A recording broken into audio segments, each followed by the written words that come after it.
आदाब नमस्कार, मैं शाहिद उमर। स्वागत आप सभी का सियासत टीवी के साउथ इंडिया एक्सप्रेस में। आइए देखते हैं मुख्य खबरें।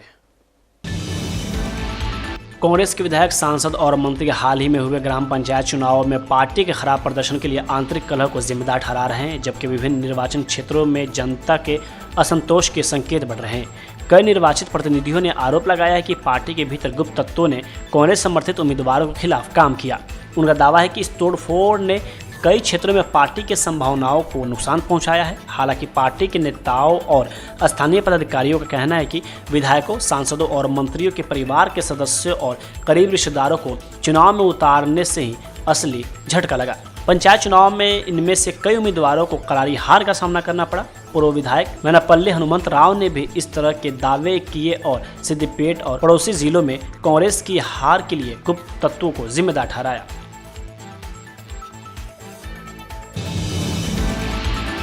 बीआरएस के कार्यकारी अध्यक्ष केटी रामाराव ने औपचारिक रूप से हैदराबाद स्थित सस्टेनेबल फैशन ब्रांड सिंगिडी कलेक्टिव का शुभारंभ किया, जिसका उद्देश्य तेलंगाना की हथकरघा विरासत को पुनर्जीवित करना और साथ ही पर्यावरण से प्रति जागरूक उपभोग को बढ़ावा देना है। ब्रांड का अनावरण करते हुए रामाराव ने कहा कि तेलंगाना में इकत से लेकर गोल्लाभामा तक वस्त्रों में नवाचार की समृद्ध परंपरा रही है और सिंगिडी कलेक्टिव को एक स्वाभाविक प्रगति बताया, जहां प्राकृतिक रंगाई की पारंपरिक समझ समकालीन डिजाइन से मिलती है। उन्होंने कहा कि युवा उद्यमियों को नैतिक मूल्यों पर आधारित और आर्थिक रूप से व्यवहार्य ब्रांड बनाते देखना उत्साहजनक है। उन्होंने कहा कि ऐसी पहल केवल फैशन के बारे में नहीं बल्कि स्थिरता और बुनकरों के सम्मान के बारे में भी है। तेलंगाना भाषा का शब्द इंद्रधनुष के नाम पर रखा गया। सिंगिडी कनेक्टिव अपनी पहचान पौधों, जड़ों और फूलों से निकाले गए प्राकृतिक रंगों के संयोजन से प्राप्त करता है, जिसमें कृत्रिम रसायनों का उपयोग नहीं किया जाता है।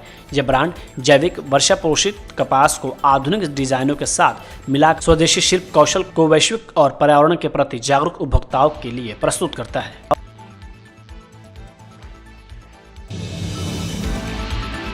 तेलंगाना के मुख्यमंत्री ए रेवंत रेड्डी की सिंचाई क्षेत्र, विशेषकर कृष्णा नदी के जल बंटवारे के विषय में अपर्याप्त जानकारी एक बार फिर उजागर हो गई है। कृष्णा नदी के जल में तेलंगाना के हिस्से को लेकर उनके विरोधाभासी बयानों के विभिन्न वर्गों द्वारा कड़ी आलोचना की जा रही है। दिलचस्प बात यह है कि मुख्यमंत्री ने नदी के जल में राज्य के हिस्से को लेकर अपने ही बयानों और दावों का खंडन किया। इसी बीच केंद्रीय गृह राज्य मंत्री बंदी संजय ने तेलंगाना के पूर्व मुख्यमंत्री केसीआर पर तीखा हमला करते हुए उन पर और उनके परिवार पर कृष्णा नदी के जल आवंटन में राज्य को बर्बाद करने और अन्याय करने का आरोप लगाया। उन्होंने आरोप लगाया कि सर्वोच्च समिति की बैठक के दौरान लिया गया यह निर्णय तत्कालीन आंध्र प्रदेश के मुख्यमंत्री द्वारा स्वीकार किया गया था और यह तेलंगाना के साथ घोर अन्याय था। संजय ने कहा कि यदि आवश्यक हुआ तो हम उन समझौतों को सार्वजनिक करने के लिए तैयार हैं और इस बात पर जोर दिया कि केसीआर परिवार ने तेलंगाना के जल अधिकारों को बेच दिया है।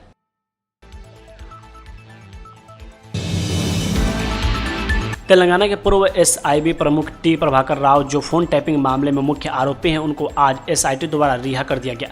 सुप्रीम कोर्ट के आत्मसमर्पण के आदेश के बाद 2 हफ्ते तक एसआईटी द्वारा पूछताछ किए गए पूर्व आईपीएस अधिकारी को जुबली हिल्स पुलिस स्टेशन से रिहा कर दिया गया।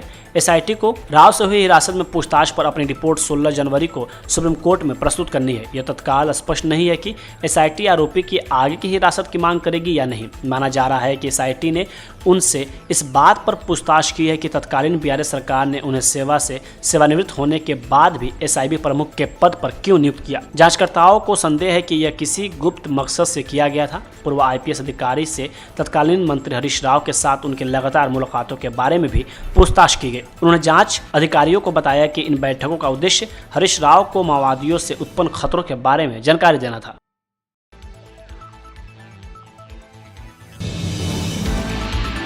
तेलंगाना सरकार ने जीएचएमसी का रीऑर्गेनाइजेशन ऑफिशियली पूरा कर लिया है। इसे 12 एडमिनिस्ट्रेटिव जोन और 60 सर्कल में रिस्ट्रक्चर किया गया है, जिससे यह एरिया और एडमिनिस्ट्रेटिव यूनिट के हिसाब से देश का सबसे बड़ा म्यूनिसिपल कॉर्पोरेशन बन गया है। यह रीऑर्गेनाइजेशन, जिसे गवर्नमेंट ऑर्डर नंबर 292 के जरिए नोटिफाई किया गया है, इस आसपास की 27 म्यूनिसिपैलिटी और म्यूनिसिपल कॉर्पोरेशन के जीएचएमसी में मर्जर के बाद हुआ है, जिससे इसका ज्यूरिडिक्शन हैदराबाद, रंगारेड्डी, मेडचल, मलकाजगिरी और संगारेड्डी जिलों में लगभग 2000 स्क्वायर किलोमीटर तक बढ़ गया है।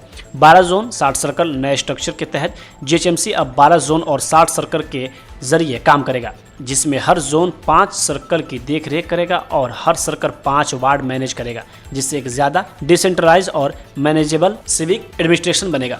12 नए जोन में मौजूदा east, west, north, south, central और सिकंदराबाद जोन के साथ साथ उप्पल, कुंभलापुर, मलकाजगिरी, शमशाबाद और गोलकोंडा जैसे नए बनाए गए जोन शामिल हैं, ताकि शहर की बढ़ी हुई सीमाओं को बेहतर ढंग से कवर किया जा सके। इस विस्तार का मकसद तेजी से बढ़ रहे हैदराबाद इलाके में सिविक गवर्नेंस को बेहतर बनाना है, जिससे अब पूरा हैदराबाद जिला और 3 पड़ोसी जिलों के कुछ हिस्सों शामिल हैं और जिसकी आबादी 3 करोड़ से ज्यादा होने की उम्मीद है। 30 नगर पालिकाओं और 7 नगर निगमों के जीएचएमसी में विलय के साथ सिविक बॉडी की आबादी और एरिया में काफी बढ़ोतरी हुई है, जिससे पहले का 6 जोन 30 सर्कल का स्ट्रक्चर अच्छी सर्विस डिलीवरी के लिए काफी नहीं रहा।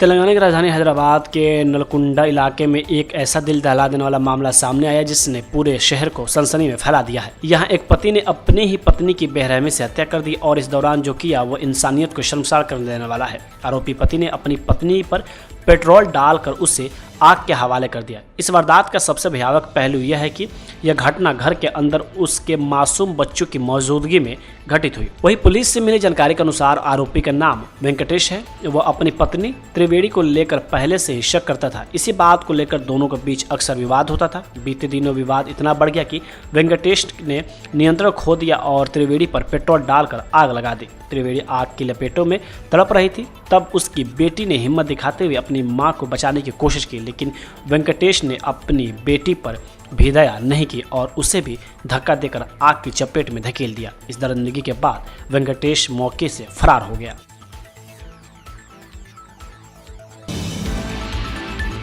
बीआरएस के नेता केटी रामाराव ने आज तेलंगाना के मुख्यमंत्री ए रेवंत रेड्डी पर पलटवार करते हुए चंद्रशेखर राव के परिवार को सत्ता से बाहर करने की उनकी हालिया प्रतिज्ञा को चुनौती दी है और मुख्यमंत्री को अपने चुनावी वादों को पूरा करने की शपथ लेने के लिए कहा। बीआरएस कार्यालय में आयोजित एक कार्यक्रम में बोलते हुए रामाराव ने मुख्यमंत्री द्वारा इस्तेमाल की गई अपमानजनक भाषा और अपशब्दों पर आपत्ति जताई। उन्होंने मुख्यमंत्री के शब्दों के चयन की कड़ी आलोचना करते हुए कहा कि यह एक मुख्यमंत्री के लिए अशोभनीय है। आंध्र प्रदेश सरकार ने एक बड़ा फैसला लिया है जिसमें ट्रेड पोस्ट ग्रेजुएट आयुर्वेदिक डॉक्टरों को कुछ खास सर्जरी खुद से करने की अनुमति दे दी गई है। यह फैसला प्राचीन आयुर्वेदिक सिस्टम को मॉडर्न मेडिसिन के साथ जोड़ने के उद्देश्य से लिया गया है, लेकिन इंडियन मेडिकल एसोसिएशन यानी IMA ने इस आदेश का कड़ा विरोध किया है। IMA का कहना है कि यह मरीजों के लिए खतरनाक हो सकता है और दोनों सिस्टम को मिलाना गलत है। आंध्र प्रदेश के स्वास्थ्य मंत्री सत्य कुमार यादव ने इस आदेश को मंजूरी दे दी है। यह फैसला 2020 के इंडियन मेडिसिन सेंट्रल काउंसिल यानी post graduate Ayurvedic education amendment regulation और national commission for Indian system of medicine के दिशा निर्देश के मुताबिक लिया गया है। इसके तहत trade post graduate Ayurvedic doctor अब 58 तरह की सर्जरी खुद से कर सकेंगे।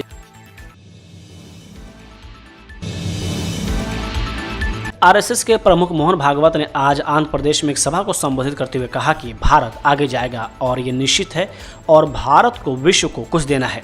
भारत का विकास सिर्फ खुद को आगे बढ़ाना नहीं। जब हम आज विकसित देशों को देखते हैं तो विकास इस प्रकार से हुआ है कि उनके साथ विनाश भी आ गया। इसी बीच आरएसएस प्रमुख मोहन भागवत ने आंध्र प्रदेश के मुख्यमंत्री चंद्रबाबू नायडू की तारीफ करते हुए कहा कि मुख्यमंत्री एन चंद्रबाबू नायडू बड़े महत्व की बात कही है कि विकास ऐसा नहीं होना चाहिए जिससे समाज में 2 वर्ग तैयार हो। इसलिए एक बात मुख्यमंत्री जी ने कही बड़ी महत्व की बात है, विकास ऐसा नहीं होना चाहिए जिससे समाज में 2 वर्ग तैयार हो, सुखी लोगों का और दुखी लोगों का, हैव्स और हैव नॉट। ये गलत विकास है।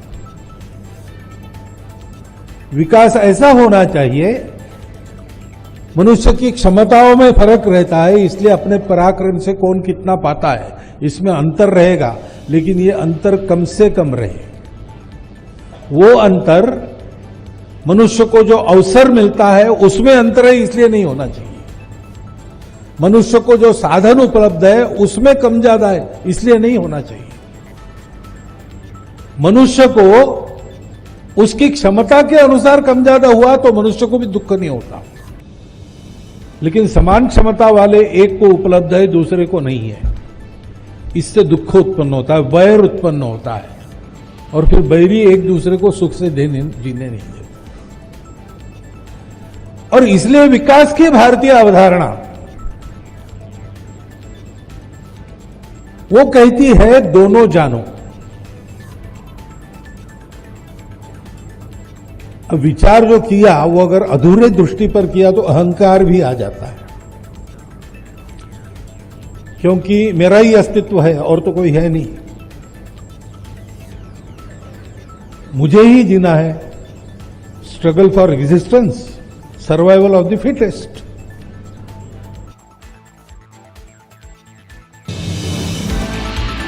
दुनिया में बीते दिन क्रिसमस का त्यौहार धूमधाम से मनाया गया। भारत में भी इस त्यौहार की जमकर धूम रही। कई जगहों पर क्रिश्चियन समाज पर कथित हमले के भी मामले सामने आए। क्रिसमस को लेकर हुए हमलों की कांग्रेस सांसद शशि थरूर ने कड़ी निंदा की है। उन्होंने कहा कि यह हमारी परंपराओं पर हमला है। इस तरह के हमले से केवल ईसाई समाज ही नहीं बल्कि सभी भारतीय प्रभावित होते हैं। कांग्रेस सांसद शशि थरूर ने कहा कि देश के कुछ हिस्सों में ईसाइयों के लिए क्रिसमस 2025 डर और चिंता के माहौल में मनाया जा रहा है। थरूर ने कहा कि ऐसी घटनाएं सिर्फ एक समुदाय पर नहीं बल्कि देश की साझा संस्कृति पर हमला है। शशि थरूर ने कहा कि जहां केरल में त्यौहार का माहौल बना रहा वहीं व्यापक माहौल चिंताजनक था। उन्होंने लिखा, यह निराशाजनक है कि क्रिसमस 2025 को अभूतपूर्व स्तर की चिंता के साथ मनाया गया, जो कुछ स्थानीय घटनाओं और असहिष्णुता के बढ़ते राष्ट्रीय चरण के कारण थे। थरूर ने कहा कि जब हमारी परंपराओं पर हमला होता है तो केवल ईसाई ही नहीं बल्कि हम सभी भारतीय प्रभावित होते हैं। हर भारतीय पर हमला होता है। पूजा की स्वतंत्रता और आस्था की स्वतंत्रता की हमारी संवैधानिक गारंटी पर हमला हो रहा है। हम सभी को अपने ईसाई भाइयों के साथ एकजुटता से खड़ा होना चाहिए। केरल में बीजेपी ने इतिहास रच दिया है। आज बीजेपी नेता वीवी राजेश ने तिरुवनंतपुरम के महापौर के रूप में शपथ लेकर राज्य की सियासत में हलचल मचा दी है। बीजेपी की जीत से इस दक्षिण राज्य की राजनीति में बड़ा फेरबदल दिखाई दे रहा है। पदभार ग्रहण करने के बाद पहले संबोधन में उन्होंने कहा कि हम सब मिलकर आगे बढ़ेंगे, सबको साथ लेकर चलेंगे। बीजेपी के महापौर वीवी राजेश ने कहा कि तिरुवनंतपुरम के सभी 101 वार्डों में विकास कार्य लागू किया जाएगा और तिरुवनंतपुरम को एक विकसित शहर बनाया जाएगा। वीवी राजेश ने ऐसे समय में केरल में महापौर बने हैं जब राज्य में विधानसभा चुनाव में 6 महीने से भी कम समय बचा है। केरल में बीजेपी सालों से संघर्ष करती आ रही है, लेकिन लेफ्ट के इस अभेद किले को अभी तक भेदने में नाकामयाब रही थी। केरल में पार्टी का अभी तक केवल एक ही विधायक रहा है, जिनका नाम ओ राजगोपाल रहा है, जिन्होंने 2016 में नेमोम सीट जीती थी। राज्य में बीजेपी के एक सांसद हैं अभिषेक सुरेश गोपी, जिन्होंने साल 2024 में त्रिशूर सीट जीती। बता दें कि आज सुबह हुए मतदान में बीजेपी के कैंडिडेट ने 51 वोट हासिल किए, जो 100 सदस्यीय विधानसभा में बहुमत से एक अधिक है। डीएमके के प्रवक्ता TKS एलंगवन ने कहा कि इस देश में विशेषकर भारत में संविधान कहता है कि नागरिकों को किसी भी धर्म का पालन करने का अधिकार है, लेकिन वे इसे यहाँ नहीं होने देना चाहते। वे संविधान के खिलाफ है। तो वहाँ क्या हो रहा है? बांग्लादेश में जो हो रहा है उसे ही देख लीजिए। देखिए कल कुछ जगहों पर क्या हुआ। क्रिसमस था जब लोगों को प्रार्थना करनी, लेकिन उन्हें स्कूलों में जाने की अनुमति नहीं दी गई। भाजपा उन क्षेत्रों में जाकर गड़बड़ी पैदा कर रही थी। क्यों? फिर वे दूसरे देशों से कैसे पूछ सकते हैं? दूसरों से कैसे पूछ सकते हैं? उन्हें चुनौती देने या उन पर सवाल उठाने से पहले आपको खुद परिपूर्ण होना चाहिए। राज्य नगर निगम चुनावों के लिए गठबंधन पर शिवसेना नेता संजय निरूपम ने कहा कि महायुति गठबंधन के प्रमुख नेताओं देवेंद्र फडणवीस और एकनाथ शिंदे का यह सुविचारित निर्णय है कि आगामी नगर निगम चुनाव में शिवसेना और भाजपा एक साथ चुनाव लड़ेंगे और अजित पवार चाहे तो अपना अलग रास्ता अपनाने के लिए स्वतंत्र है, क्योंकि अजित पवार के साथ हमारी वैचारिक अनुकूलता बहुत सीमित है। देखिए, ये महायुति के दोनों प्रमुख नेता श्री देवेंद्र फडणवीस जी और हमारे नेता श्री एकनाथ शिंदे जी, इनका सोचा समझा निर्णय है कि आने वाले 29 महानगर पालिका के चुनावों में शिवसेना और बीजेपी साथ साथ लड़ेगी और अजीत पवार जी अकेले जाना चाहे तो जा सकते हैं, क्योंकि अजीत पवार जी के साथ हमारा जो वैचारिक तालमेल है बहुत कम है। सरकार साथ में चलाना एक अलग बात है, लेकिन लोगों के बीच चुनाव प्रचार में उतरना, उसके लिए वैचारिक तालमेल की आवश्यकता होती है। तो इसलिए अजीत पवार जी उधर गए हैं। अब अपोजिशन अनावश्यक रूप से इस पे शोर मचा रहा है। जब महायुति में अजीत पवार को लिया गया तब अपोजिशन शोर मचा रहा था कि 70,000 करोड़ के घोटालेबाज को आपने ले लिया। अब जब अजीत पवार को निकाल दिया गया, बोला कि भाई आप अकेले लड़ लीजिए, तब भी अपोजिशन को ऐतराज है। तो अपोजिशन बार बार फर्जी लेवल पे जो नैरेटिव तैयार करता है उसके जाल में खुद ही वो फंस जाते हैं। रह गई बात अब अजीत पवार जी आगे क्या करेंगे, तो उनके पास एक पर्याय है। शरद पवार जी के साथ वो चुनाव लड़ने की तैयारी कर रहे हैं। दोनों पार्टियां समविचारी पार्टियां, भले आज अलग अलग हैं तो दोनों साथ में लड़ सकते हैं, लेकिन हम उनके साथ नहीं लड़ रहे हैं, ये फैसला हो चुका है। जहां तक हमारे सीट शेयरिंग की बात है वो लगभग फाइनल हो गया है, आजकल में अनाउंसमेंट हो जाएगा। कांग्रेस ने आज पूर्व प्रधानमंत्री मनमोहन सिंह को उनकी पहली पुण्यतिथि पर श्रद्धांजलि दी। इनका निधन 26 दिसंबर 2024 को हुआ था। वो 92 साल की उम्र में स्वास्थ्य समस्याओं से जूझ रहे थे। उनका अंतिम संस्कार 28 दिसंबर को दिल्ली के कश्मीरी गेट स्थित निगमबोध घाट पर पूरे राजकीय सम्मान के साथ किया गया था। कांग्रेस ने सोशल मीडिया पर शेयर किए गए एक पोस्ट में कहा कि मनमोहन सिंह के नेतृत्व ने भारत की अर्थव्यवस्था और लोकतंत्र को मजबूती मिली थी। कांग्रेस ने कहा कि उनकी पुण्यतिथि पर हम ईमानदारी, विनम्रता और दूरदर्शिता वाले एक राजनेता को याद करते हैं। कांग्रेस ने कहा कि आज उन प्रधानमंत्री को श्रद्धांजलि जिन्होंने निस्वार्थ भाव से और ऋण संकल्प के साथ राष्ट्र की सेवा की। वहीं कर्नाटक के उप मुख्यमंत्री डीके शिवकुमार ने भी मनमोहन सिंह को भावभीनी श्रद्धांजलि दी। डीके शिवकुमार ने कहा कि मनमोहन सिंह ने 2005 के सूचना का अधिकार अधिनियम के जरिए पारदर्शिता को बढ़ावा दिया। उन्होंने महात्मा गांधी राष्ट्रीय ग्रामीण रोजगार गारंटी अधिनियम यानी मनरेगा के जरिए काम की गरिमा को बनाए रखा। इसे अब विकसित भारत गारंटी फॉर रोजगार एंड आजीविका मिशन ग्रामीण अधिनियम में बदल दिया गया है। पूर्व प्रधानमंत्री डॉक्टर मनमोहन सिंह की पुण्यतिथि पर उन्हें श्रद्धांजलि अर्पित करता हूं।